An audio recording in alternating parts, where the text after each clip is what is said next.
bleeding purple and gold. From the heart of Los Angeles, this is the LakersNation.com podcast with your host, Trevor Lane. Hey everybody, welcome to today's show. As always, we are powered by CLNS Media and LakersNation.com, your home for everything Lakers. Today's show is sponsored by RX Bar. Head over to rxbar.com/LakersNation to get 25% off your first order of some amazing protein bars. Very clean protein, one that I've been eating myself, and they are phenomenal. Go check it out, rxbar.com/LakersNation. On today's show, well, we are counting down the NBA season is almost here. It's so close we can just about taste it. I brought in Alex Kennedy of HoopsHype to talk a little bit about some things going around the NBA as well as around the Lakers themselves. Alex, thanks so much for hopping on. Yeah, thanks for having me. I appreciate it. Hey, Alex, so at this point, before we even dive into basketball, are you just like living in victory over what your Bucks pulled off?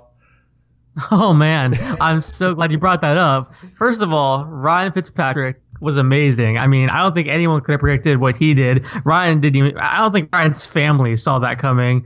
I mean, he was so accurate. The long balls were great. Deshaun Jackson showed up. Him and Jameis Winston weren't on the same page at all last year. It seemed like Fitz and D-Jax were connecting a ton. Mike Evans, Chris Godwin, all the receivers looked great. Peyton Barber looked really impressive, and that was kind of the question, if they'd find a running back over the offseason. And then the defense playing against the Saints and, Drew Brees, Michael Thomas, Alvin Kamara. The defense did great as well. So, yeah, I'm very excited right now. I think everyone thought the Bucks were going to just be a laughingstock this year. Sporting News had them winning one game all season long. So it's nice to kind of have that victory, and I hope it gives the guys some confidence. It was the big upset of the weekend. I mean, I got to tell you, I'm in this Survivor fantasy football league, right? Where you pick a team to win each week. And then if you pick a team that wins, you advance as the season goes along, and last man standing wins.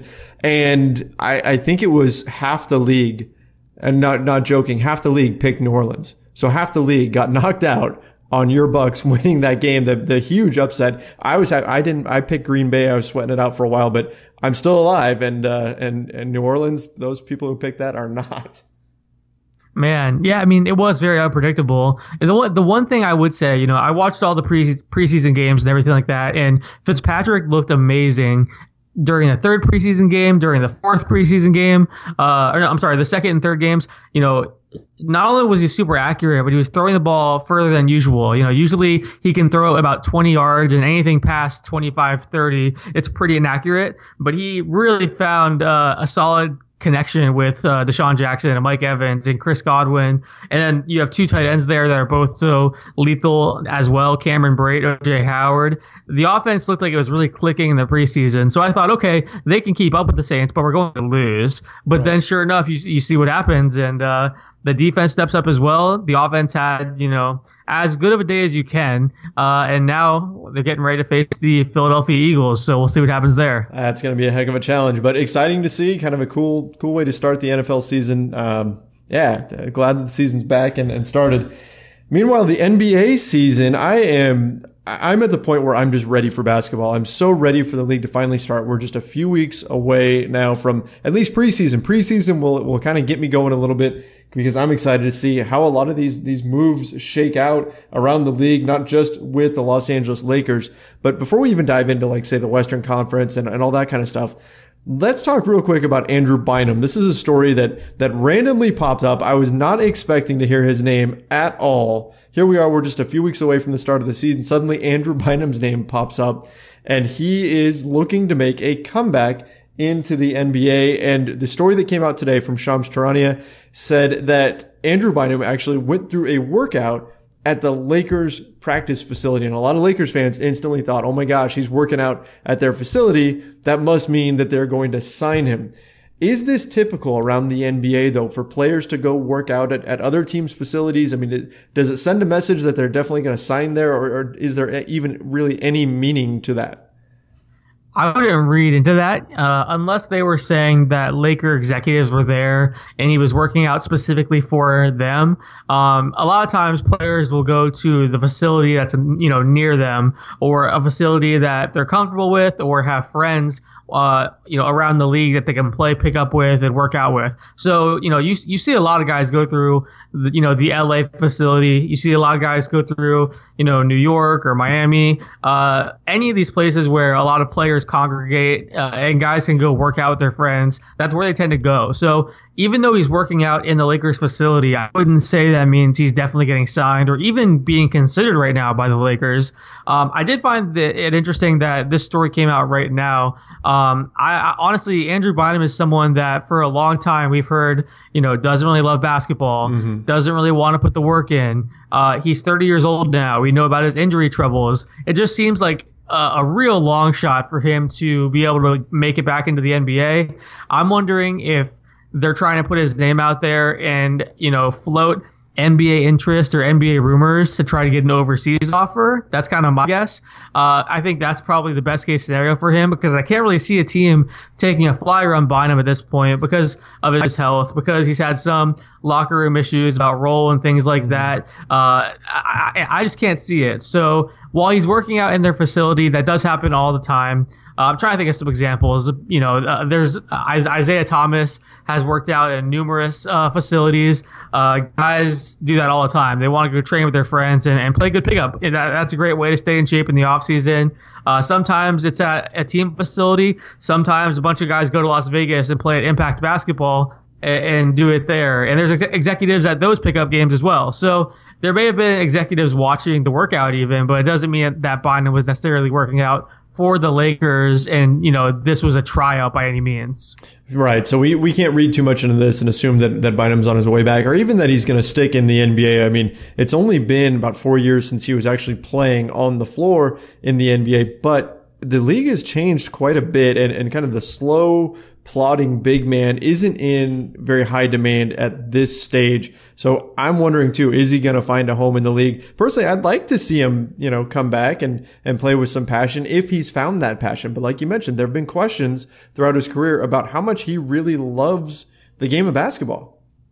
Yeah, and whenever you have that kind of label put on you, general managers always worry about that because you're thinking, okay, is this guy just trying to get a paycheck out of us? And then the second he gets paid or gets signed, is he going to become complacent and not want to work and not want to get better and help the team?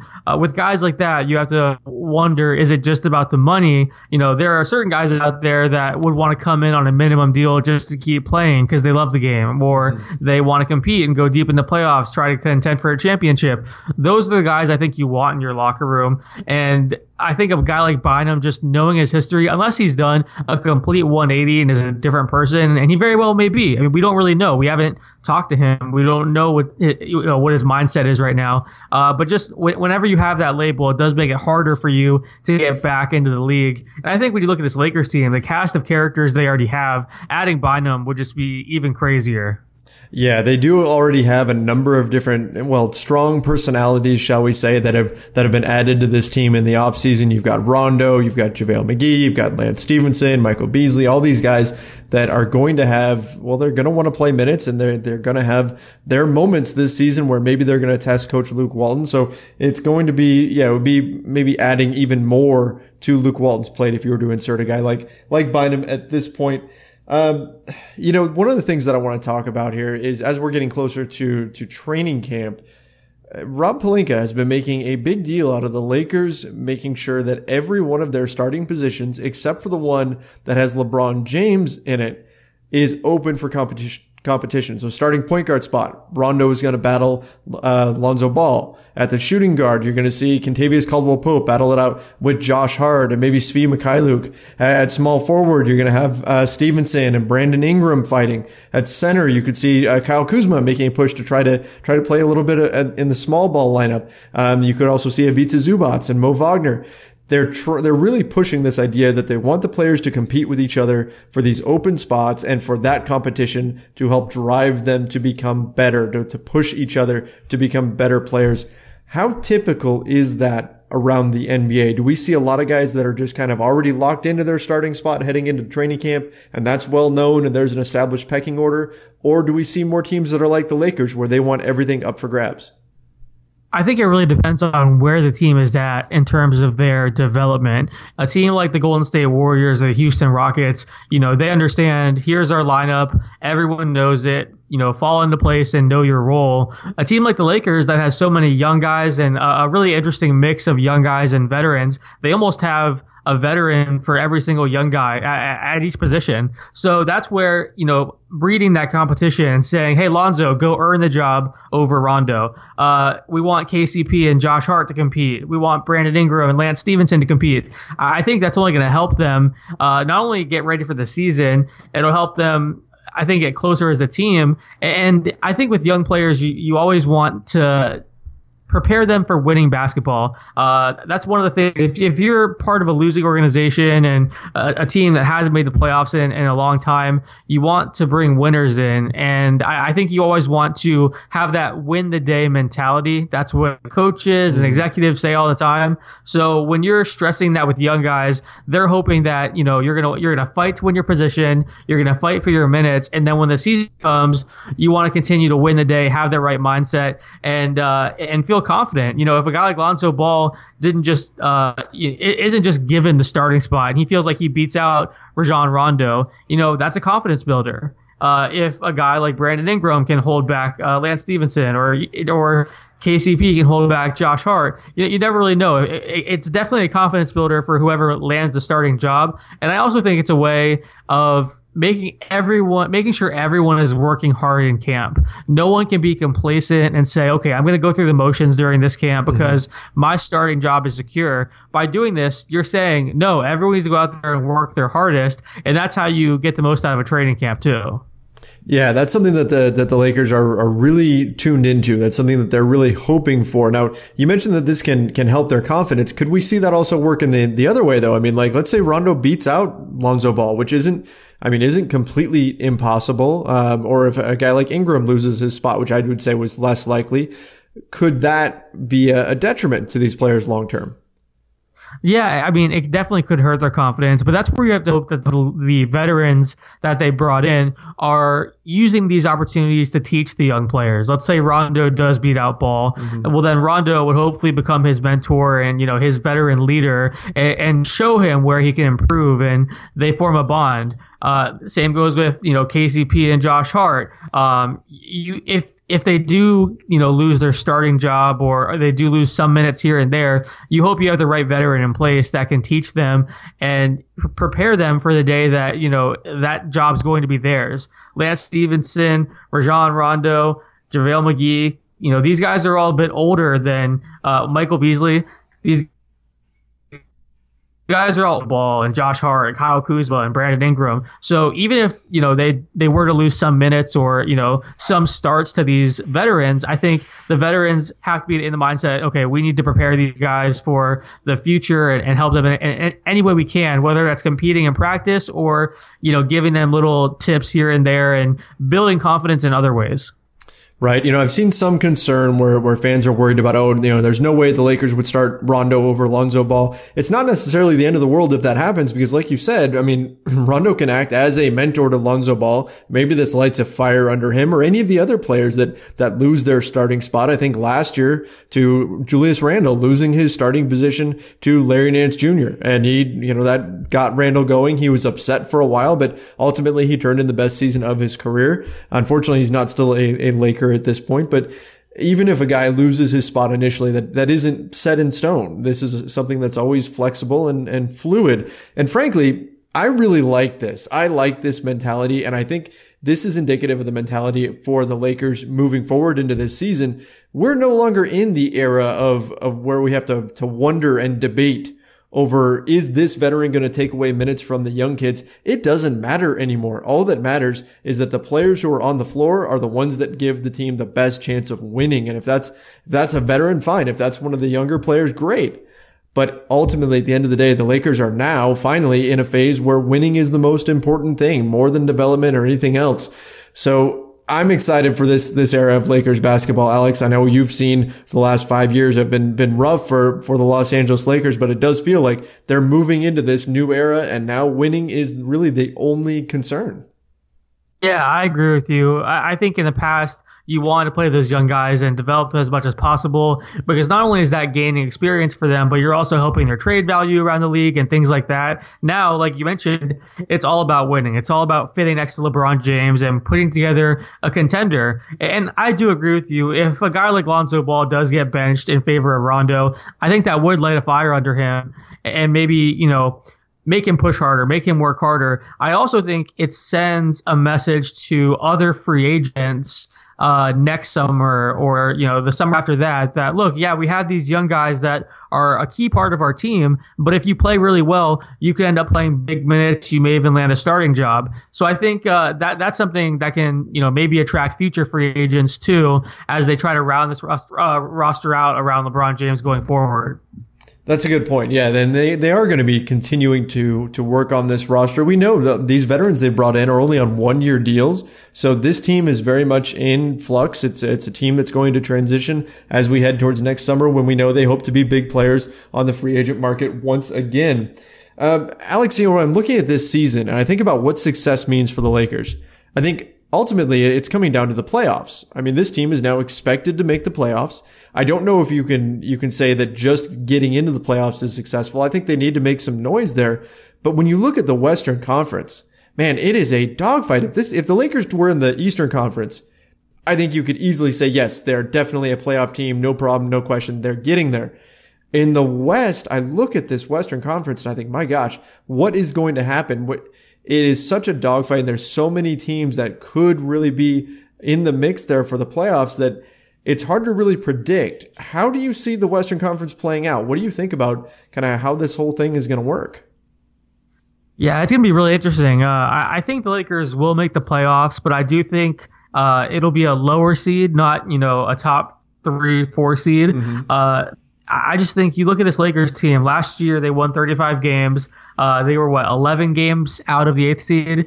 Adding LeBron James and not only adding LeBron, adding other veterans and internal experience and development from their young players, that should push them, to the 47, 48, 50 win, mark. So that would, I think, put them somewhere between the 5th and 8th seed. So, but yeah, it's brutal. I mean, you look at the Western Conference and it's hard to say, okay, if the Lakers jump in and let's say the Nuggets jump in, they're a great team now as well. And, they'll have Paul Millsap back and they look really good. Okay.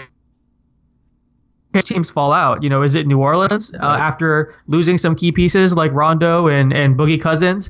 Is it a team like San Antonio that's obviously going through a lot right now, losing Manu Ginobili to retirement, making the Kawhi Leonard trade? It's hard to imagine them missing the playoffs, but it could happen. But every year that somebody predicts it, they still make it. I mean, the Spurs just never die. Yeah, it's Popovich. So, I mean, I could probably be out there and he'd find some way to make me a playoff player. So San Antonio, it's hard to say if they're going to stay in, but you have to kind of assume they will. Minnesota, there's all this, rumors and gossip about turmoil between Jimmy Butler and Cat. Andrew Wiggins is kind of in the middle of it, and people are thinking that, he's not working very hard and maybe not earning that contract. So even teams like Oklahoma City, we saw, they were a good team last year in the regular playoffs, and they had their ups and downs. So that's where I think those are the teams that I think could potentially fall out. And then that's where I see teams like Los Angeles and Denver having an opportunity to really climb in. So wait, you've got Oklahoma City maybe falling out, and then who is the other one? The Timberwolves or the Blazers? Well, the Pelicans and Timberwolves are the two that I think could fall out. Oklahoma City, I think they're going to fall down in the standings, but I don't think they're going to fall out of the top 8. But I could see Minnesota and New Orleans missing the playoffs, and then Denver and the Lakers sneaking in. And Portland is a possibility. Portland could fall out too. You mentioned them. We don't know what's going to happen with their backcourt. There's been rumors that they shopped CJ McCollum over the offseason. We've heard the Damian Lillard trade rumors for a while. That team, we don't really know what's going to happen there. So I think Portland and Oklahoma City and Utah, they could move down in the standings. But in terms of teams that I see missing the playoffs possibly to open up a spot for the Lakers, I look at Minnesota and New Orleans as, the main teams that are either losing players or having, inner turmoil. Right. You look at the last season standings, 2 games separated the 8th seed from the 3rd seed. in last year's Western Conference, which, I mean, it literally could come down to a few made or missed shots here or there throughout the season that ultimately determine the outcome of a game. That could be the difference between a team making the playoffs and having home court advantage in the first round, or being the 8th seed, or maybe not even making the playoffs. The Western Conference is going to be absolutely nuts this season. I'm excited because we get to see so many great teams here on the West Coast, but still, it's not going to be an easy task for the Los Angeles Lakers. You know, one team that we haven't mentioned, of course, we're assuming that Houston and Golden State are at the top, but what about the Utah Jazz? I mean, I thought they played really impressive basketball. They played together as a team. I think they're dangerous in the West too.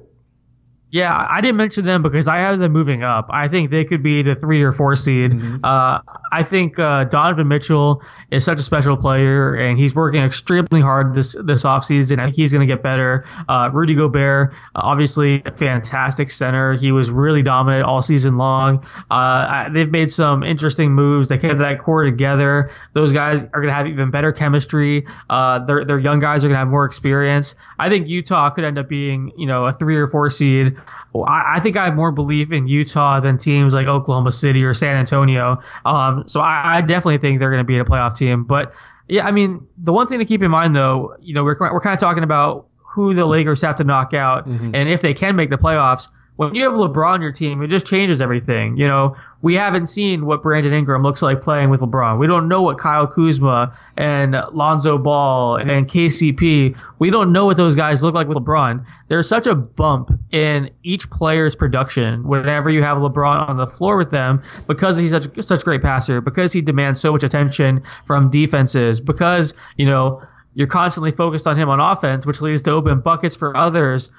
We look at all these parts right now for the Lakers, and we think of what they've done throughout their career, but there are so many players. You can go down the list that LeBron has turned into a better player, or they've had their best season playing alongside LeBron. So that's where it really becomes difficult predicting what the Lakers are going to do and what spot in the West they're going to land, because, right now everyone's laughing and joking about the memes that this Laker team is going to create. But when you put LeBron next to these guys who are talented, even if they have their mistakes and their issues here and there, we don't know what a LeBron Lakers team with all these people all these players are going to look like. He could really bring the best out of some of these guys. And if that does happen, maybe I'm wrong. Maybe they aren't a 7 or 8 seed. Maybe they can climb to 4 or 5. You never really know. It's really hard to bet against LeBron, and you really don't know how much he's going to help players until the season starts and you can see them in action.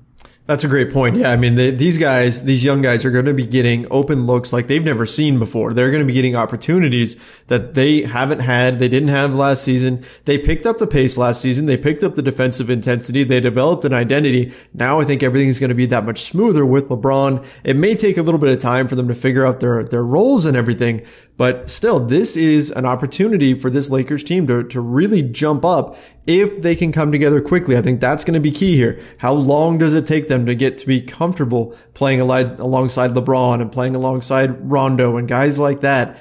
We could see some very big seasons out of these young guys, but it really is a whole lot of question marks, so we don't know.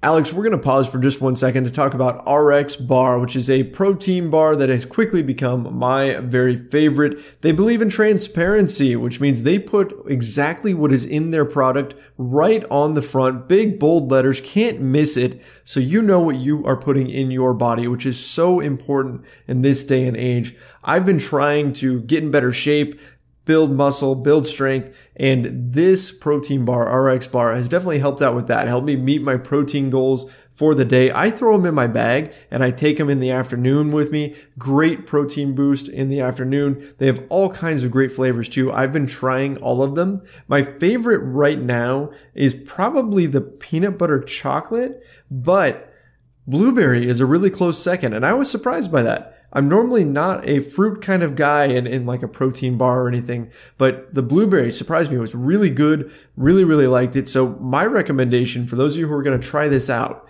is try all of them. Try the different flavors, because it may turn out that, like me, you find one that you don't anticipate liking that winds up being one of your very favorites. And the best part right now is that I can get you an extra 25% off your first order. All you have to do is go to rxbar.com/LakersNation, enter the promo code LakersNation at checkout. Super simple, very easy to order. Again, just go to rxbar.com/LakersNation and enter that promo code LakersNation at checkout. Get an extra 25% off your first order.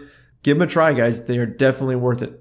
Let me ask you this, Alex. You've got OKC moving down. I've seen a lot of experts saying they're going to move up, that they're actually better, that losing Carmelo Anthony was somewhat, addition by subtraction, that the pieces that they've added, I think of, like Nerlens Noel and getting Anthony Robertson back. Those are big additions for them. They're going to be a better team. But we saw the news come out today. Russell Westbrook having what they called maintenance surgery on his knee, the same knee he's injured before, had surgery on before.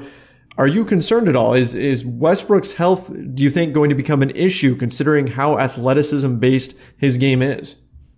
Yeah, that's what I was going to mention. Because his game is so based on being explosive and being able to just get to the rim at will and do whatever he wants athletically, you always worry about a knee injury slowing a guy down and hurting him.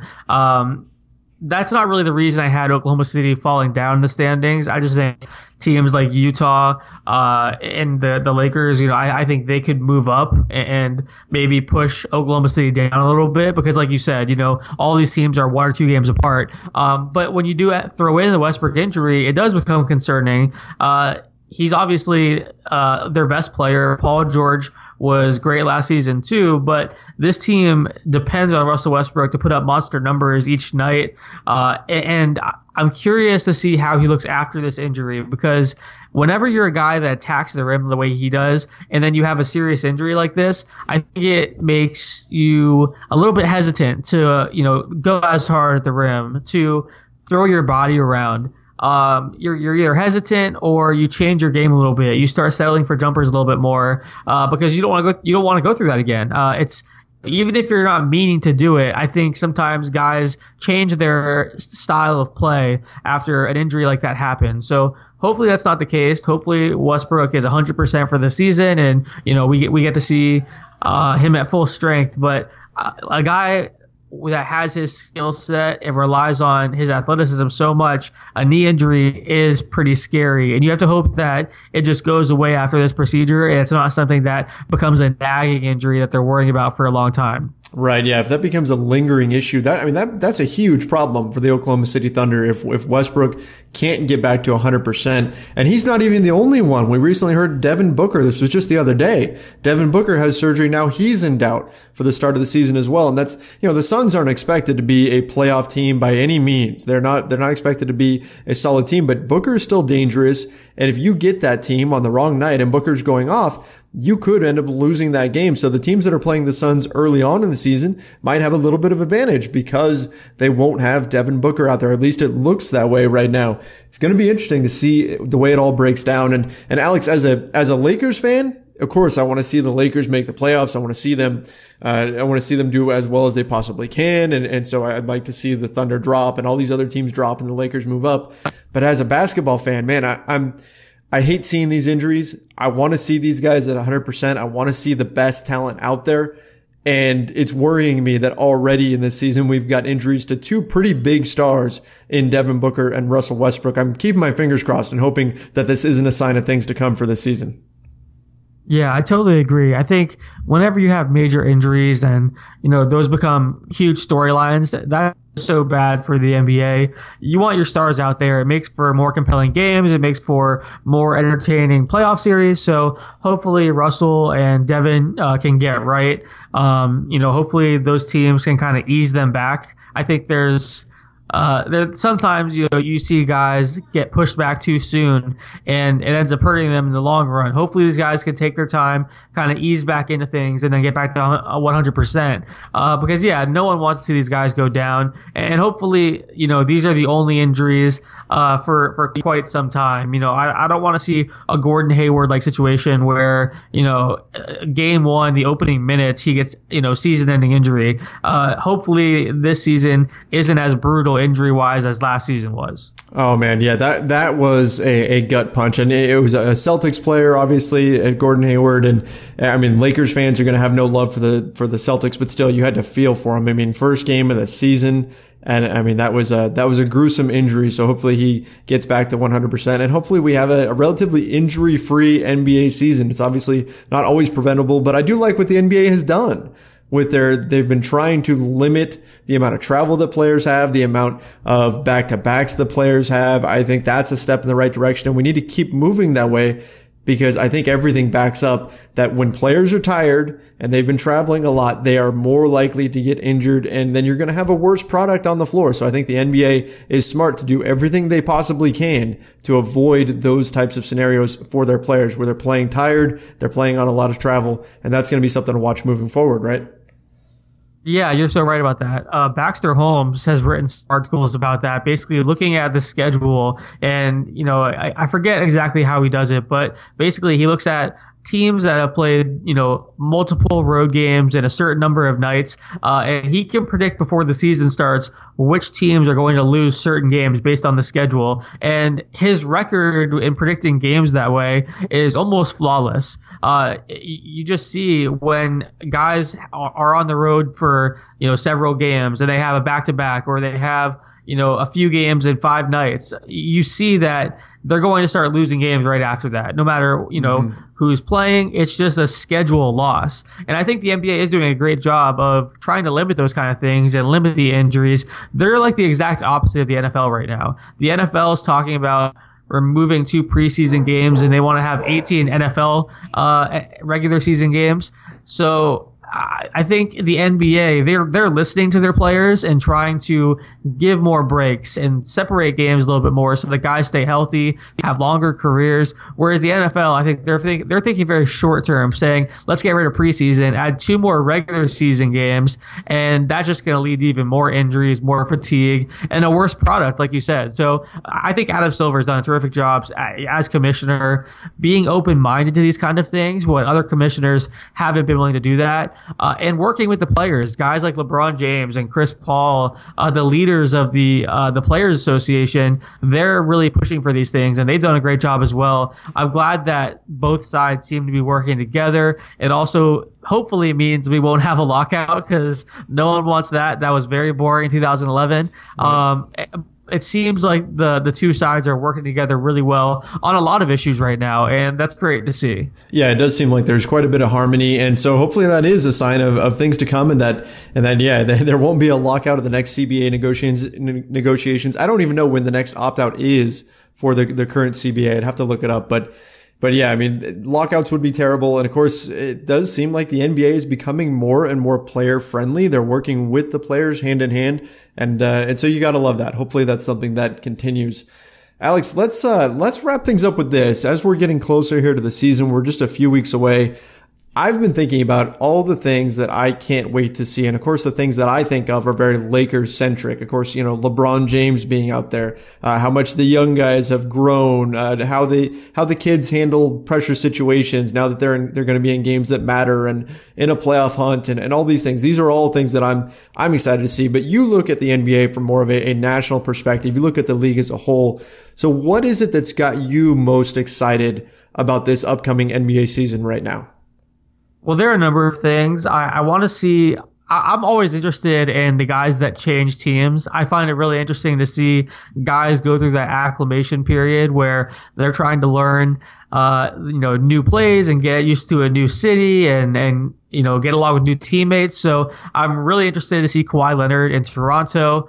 I'm really curious to see LeBron with the Lakers and how he works with all these players around him. I know their strategy is to surround him with playmakers, and I get that, but it's still really strange when you look at the fit. So I'm curious how that's going to work. Then I look at just some of these other teams I think are just, fun to watch. I love watching the Jazz, and I think they're going to get better just from internal development. The Houston Rockets and Golden State Warriors, they're a treat anytime you can watch them because they're going to play, fast-paced, exciting basketball. So excited to see them again.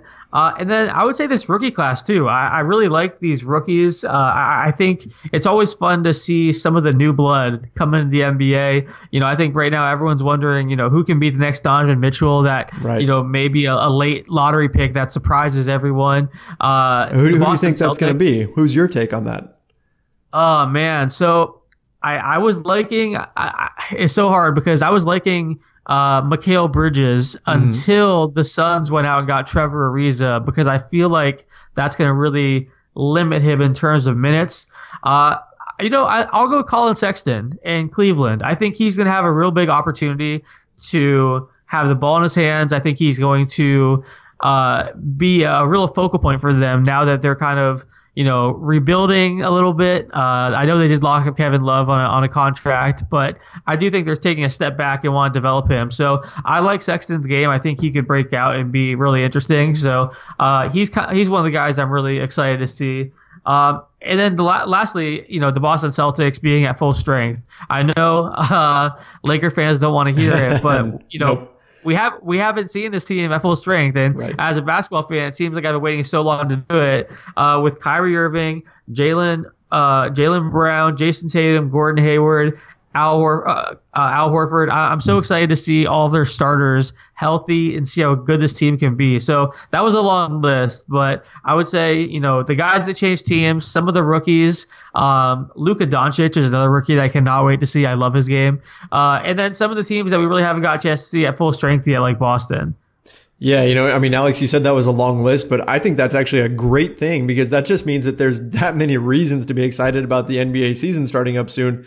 It feels like it's been a long summer, and it is for Lakers fans because, they weren't in the playoffs last year or anything, but still, this is the exciting time. I'm really starting to get fired up about the season starting up soon. And you're right. There are a ton of things to be excited about. I'm interested in seeing how some of these young guys fit. I know we saw Colin Sexton when the Lakers took on the Cleveland Cavaliers in summer league, and he looked awfully good. If he gets a jumper, he's going to be phenomenal. Also interested to see like Markelle Fultz. Is he able to rebound from a disastrous rookie season? I think that's going to be big for the Philadelphia 76ers, the Rockets bringing in Carmelo Anthony, the Warriors and DeMarcus Cousins. It feels like just across the league, every team just about has some big storyline that you can just really sink your teeth into and really enjoy. So yeah, I'm on pins and needles waiting for the NBA season. I know you are too.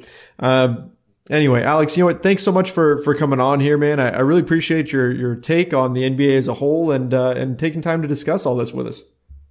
Yeah, of course. Thanks for having me. Sorry for my rambling. I appreciate it. Oh, no problem. No problem. You always have some wonderful things to say about the entire league, and again, always love your insight. Guys, make sure you go follow Alex. Find him on Twitter at AlexKennedyNBA, and make sure you find his work on HoopsHype. Always does a phenomenal job there. That's going to wrap things up for today. Don't forget to head over to rxbar.com/LakersNation. Get 25% off your first order of some amazing protein bars that I really love. And don't forget to head over to LakersNation.com, which is your home for everything Lakers. We've got all the latest breaking news, plus our player previews. We've been doing player preview pods with all the Lakers Nation staff. Those are coming out just about every other day right now as we get closer to the season. So make sure you go check those out. That's it for today. My name's Trevor Lane. See you next time.